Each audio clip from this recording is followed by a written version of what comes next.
我的心安静伫你面前，我的聆听候听你的声，我的心安静伫你面前，我的聆听候听你的声，我的目者，我心所听，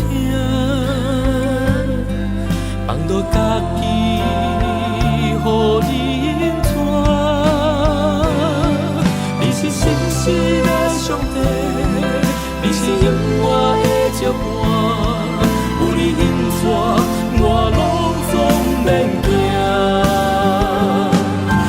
手轻轻牵我，你永远袂放撒我，愿我一生予你的旨意得胜。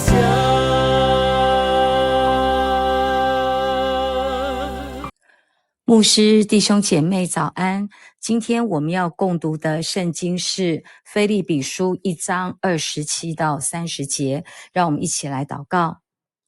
亲爱的天父，感谢你赐下宝贵的话语，此刻我们安静来到你的面前，求圣灵开启我们的心，让我们明白你的旨意，领受你今天要对我们说的话，奉耶稣基督的圣名祷告，阿们。我现在来读腓立比书1章27到30节。27节，最重要的是你们的生活应该符合基督福音的要求，这样无论我能不能亲自来看你们，我都会知道你们抱着共同的目标，坚定不移，同心协力为福音的信仰征战，在任何事上都不受反对你们的人的恐吓，要勇敢，以此向他们证明他们一定灭亡，而你们一定得救，因为这是上帝的作为。你们得到特权来侍奉基督，不只是信他，也要为他受苦。现在你们可以跟我并肩作战，这仗你们看见我打过，你们一定听见我仍然在从事同样的战斗。以上。不知道大家有没有和我一样，常常发现一件事，就是我们很容易把信仰和生活分开。星期天我们来到教会敬拜、读经、祷告、听讲道，心里充满感动。但是隔天到了星期一，回到职场、家庭或者是学校，又很快恢复原本的生活模式，好像星期天和星期一是两个完全不同的人。有人曾说，世界上唯一会走动的圣经就是基督徒。陈牧师也曾分享，每位基督徒都是一本行动圣经，因为很多人不一定会翻开圣经，却天天在阅读我们的生命。他们透过我们的言语、态度、品格和行为来认识我们所相信的耶稣。因此保罗一开始就提醒腓立比教会，在27节说，最重要的是你们的生活应该符合基督福音的要求。值得注意的是，保罗没有先谈聚会，也没有先谈服事，而是先谈生活。因为如果生命没有改变，再多的侍奉也很难让人看见福音真正的大能。那么什么样的生活才是与福音相称的生活呢？今天我们要透过这段经文，就是腓立比书1章27到30节，我们要一起来思想3个提醒。第一个提醒就是活出福音，就是同心为主而活。在27节的地方，保罗说，抱着共同的目标，坚定不移，同心协力为福音的信仰征战。我很喜欢共同的目标这句话。教会里每个人的恩赐不同，个性不同，做事方式也不同。有人做事很快，有人做事很细心，有人适合站在台前带领，有人甘心默默在背后服侍。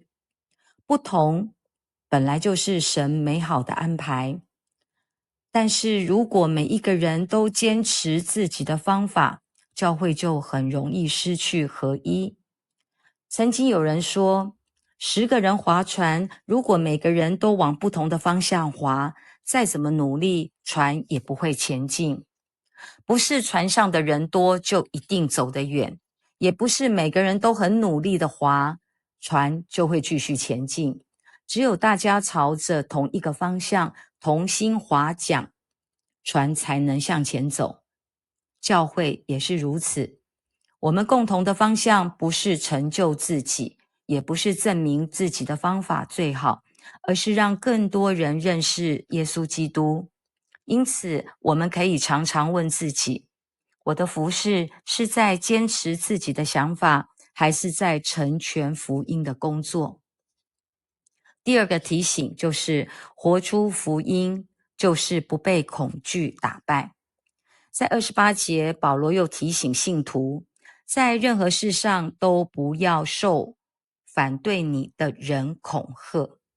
当时的信徒所面对的是信仰的逼迫，但是今天我们面对的未必是逼迫，却常常是各种不同的恐惧。例如，我们害怕被误会，害怕被拒绝，害怕服事失败，或者是害怕别人怎么看待自己。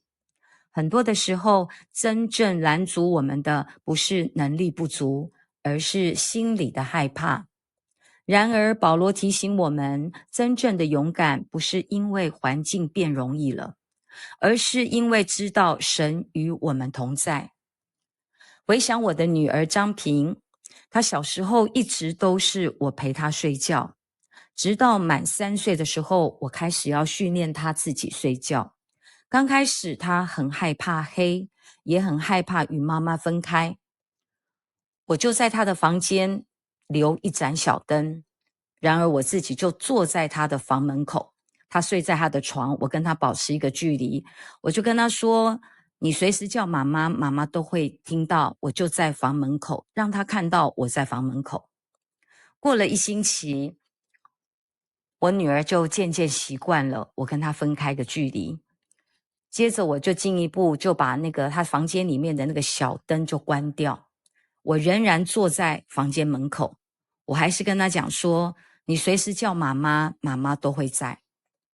大约过了3个星期，她终于可以自己安心入睡。她之所以能够勇敢，不是因为黑暗消失，而是因为她知道妈妈一直都在，妈妈会在旁边，她叫我就会在。我们的人生也是如此，很多时候神没有立刻改变环境，也没有马上挪去困难，但是他从未离开我们。所以保罗不是叫我们不要遇见困难，而是不要让困难夺走我们对神的信心。我再说一次，保罗不是叫我们不要遇见困难，而是不要让困难夺走我们对神的信心。真正的勇敢不是因为我很厉害，而是因为我知道神与我同在。第3个提醒就是活出福音，就是在苦难中经历恩典。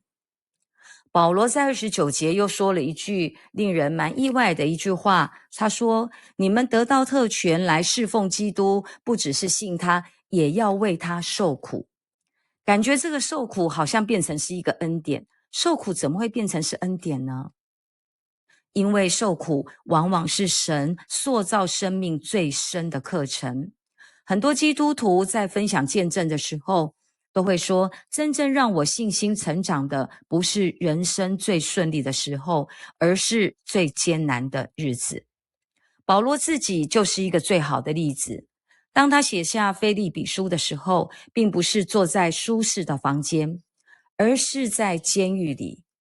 然而令人惊讶的是，他没有充满抱怨，反而整封信充满了喜乐与盼望。因为他的眼光不是在监牢，而是在神的手中。神不一定立刻挪去苦难，但他一定陪伴我们走过苦难。曾经有一位年长的基督徒，他这么分享：年轻的时候，我以为信耶稣就是神会让我的人生一路顺利，后来才明白，信耶稣不是免去苦难，而是在苦难中，神牵着我的手，一步一步走过去。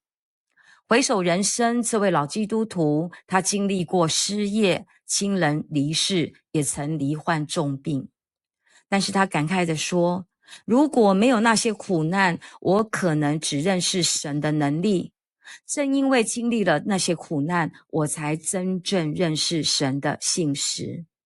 这段见证正好呼应了保罗的生命。因此，腓立比书1章29节不是鼓励我们去寻找苦难，而是提醒我们，当我们忠心跟随基督的时候，即使苦难来到，也不会白白临到。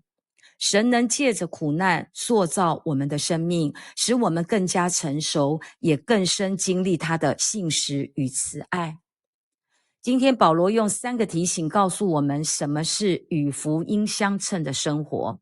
第一个，同心为福音努力，不坚持自己的意思，而是一起成全神的工作。第二，不让恐惧拦阻自己，因为神始终与我们同在。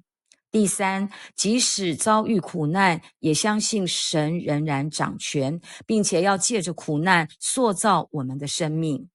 弟兄姐妹，福音不是只有星期天听见信息，更是星期一到星期六活出来的生命。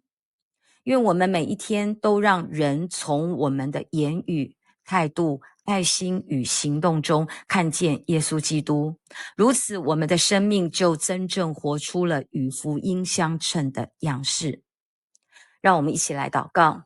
亲爱的天父，感谢你让我们今天一同领受你的话语，求你将真理刻在我们的心中，使我们不只听到，更能行道，在每天的生活中活出你所喜悦的样式。